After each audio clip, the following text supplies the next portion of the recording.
নমস্কাৰ। ভাৰতৰ প্ৰধানমন্ত্ৰী শ্ৰী নৰেন্দ্ৰ মোদী ডাঙৰীয়াৰ ভাষণ সামাজিক মাধ্যমলৈ শুনিবলৈ পোৱা গ'ল। কিন্তু ভাষণটো শুনি এনেকুৱাই অনুভৱ হ'ল যেন তেখেতে কায়িকভাৱে এফালে আমাৰ বড়ো ভাই ভনীসকলৰ অনন্য সাংস্কৃতিক ৰূপৰেখাৰ অন্যতম বাগৰুম্বা নৃত্য উপভোগ কৰিবলৈ উপস্থিত হৈছে আৰু আনফালে মনোজগতত তেওঁ অনাগত বিধানসভা নিৰ্বাচনত হাৰিব বুলি ত্ৰাসিত হৈ আছে।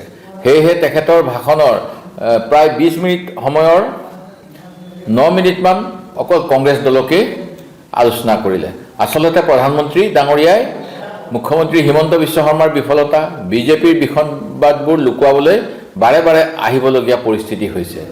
খুদ বৰ্তমানৰ বিজেপি মুখ্যমন্ত্ৰীয়ে প্ৰাক্তন মুখ্যমন্ত্ৰী সৰ্বানন্দ সোণোৱাল ডাঙৰীয়াৰ দিনত কেলেংকাৰীৰে চাকৰি দিয়া হৈছিল বুলি ৰাজহুৱাকৈ ঘোষণা কৰিছে। এতিয়া এইবোৰ লুকুৱাবলৈ সাধাৰণ মানুহৰ কষ্টোপাৰ্জিত টকা পানীত উটুৱাই দি ঢাক ঢোল বজাবলৈ চৰকাৰ বাধ্য হৈছে। কাষতে বহি কংগ্ৰেছ চৰকাৰৰ দিনৰ শিক্ষা, স্বাস্থ্য, আইন, গড়কাপ্তানি, অসম চুক্তি ৰূপায়ণ ইত্যাদি বিভাগৰ মন্ত্ৰীসমূহে মোদী ডাঙৰীয়াৰ মুখত নিজৰ বিফলতাবোৰ শুনি নিজেই হাত চাপৰি বজাই আছে। মোদী ডাঙৰীয়াই এটা কথা পাহৰি যোৱা যেন লাগে যে তেওঁ যিমানবাৰ কংগ্ৰেছক ককৰ্থনা কৰিব সিমানবাৰেই তেওঁ আচলতে বৰ্তমানৰ বিজেপি চৰকাৰৰ মন্ত্ৰীসকলক গালি পাৰিব। ৱাশ্বিং মেচিন পাৰ্টিৰ প্ৰধানমন্ত্ৰীগৰাকীৰ কেনেকুৱা এক বিড়ম্বনা।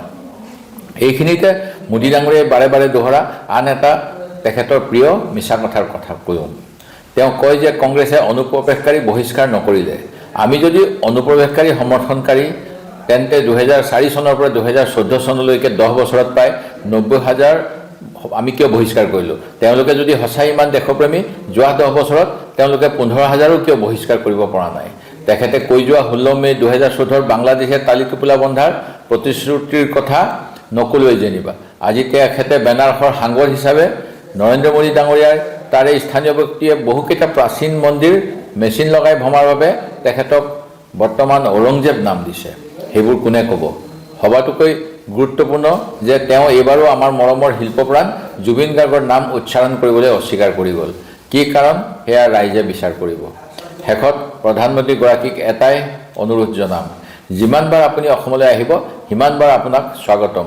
কিন্তু আপুনি আহিলে আপুনি প্ৰট'কলৰ নামত সাধাৰণ মানুহৰ খুব বেছি অসুবিধা কৰে। বহুতে আপোনাৰ বাবে সময়মতে হাস্পতাল, ট্ৰেইন, ফ্লাইটত গৈ নাপায়। সেয়েহে আদানী ডাঙৰীয়াক কৈ এখন হেলিকপ্টাৰ লৈ ল'ব আৰু সেইখনেৰে আপুনি বিভিন্ন স্থানলৈ অহা যোৱা কৰে যেন।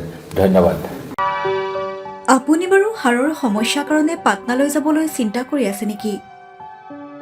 এতিয়া আৰু চিন্তা নাই। আপোনাৰ যিকোনো হাড়ৰ সমস্যা হ'লে এতিয়াৰ পৰা আৰু পাটনালৈ যাব নালাগে, কিয়নো এতিয়াৰ পৰা গুৱাহাটীতে পাব সেই সকলো সা সুবিধা। গুৱাহাটীৰ আমিনগাঁৱত অৱস্থিত Patna orthopaedic and multi speciality হস্পিটেলত কম খৰচতে পাব সেই সকলো উন্নত মানদণ্ডৰ চিকিৎসা সেৱা, য'ত অভিজ্ঞ চিকিৎসকৰ দ্বাৰা সম্পন্ন কৰা হয় বিভিন্ন ধৰণৰ হাড়ৰ অস্ত্ৰোপচাৰ। বৰ্তমানলৈকে 3,000তকৈও অধিক ৰোগী সুস্থ হৈছে। हमारे हॉस्पिटल में ऑर्थोपेडिक्स से रिलेटेड हर तरह का इलाज जैसे कि joint replacement, trauma surgeries, spine surgeries, Ilizarov surgeries और की होल सर्जरी जिसको आर्थ्रोस्कोपी कहते हैं, उसका इलाज संभव है।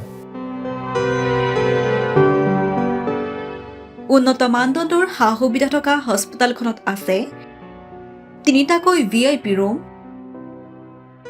11টা কেবিন, জেনেৰেল ৱাৰ্ডত আছে 12খনকৈ বিচনা তথা 7খনকৈ বিচনাযুক্ত ICU।